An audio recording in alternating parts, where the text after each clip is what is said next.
असताना डाएट कुठला फॉलो करायचा, हा डाएट करायचा की तो करायचा, ह्याच्यामध्ये आपण खूप कन्फ्युज होतो. अजिबात कन्फ्युज व्हायची गरज नाही आहे. साधा सिंपल गोष्टी सांगते तुम्हाला. पहिल्यांदा तर कोणत्या गोष्टी टाळायच्या आहेत. सगळ्यात अगोदर तर बाहेरचं जंक फूड पूर्णपणे टाळायचं आहे. म्हणजे बाहेरचं तुम्ही खाणं पूर्णपणे बंद करायचं आहे. घरामध्ये जे तुमचं शिस्त ते खाणं योग्य आहे. त्याचबरोबर साखर आहे ती पूर्णपणे बंद करायची आहे. जे आपलं सॉफ्ट ड्रिंक्स असतात ते बंद करायचे आहेत. तळलेले पदार्थ आहेत ते देखील खायचे नाही आहेत.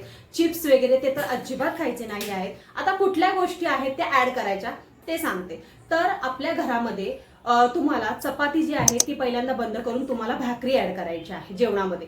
दिवसभरामध्ये असं ठरवा की मी नाश्त्याला किंवा दुपारच्या जेवणामध्ये कडधान्य हे माझ्याकडनं खाल्ले जातीलच. त्याचबरोबर वाटीभर डाळ, ताक, सॅलड आहे ते खूप आपल्या शरीरासाठी फायबर अतिशय उत्तम आहे आणि गरजेचं आहे.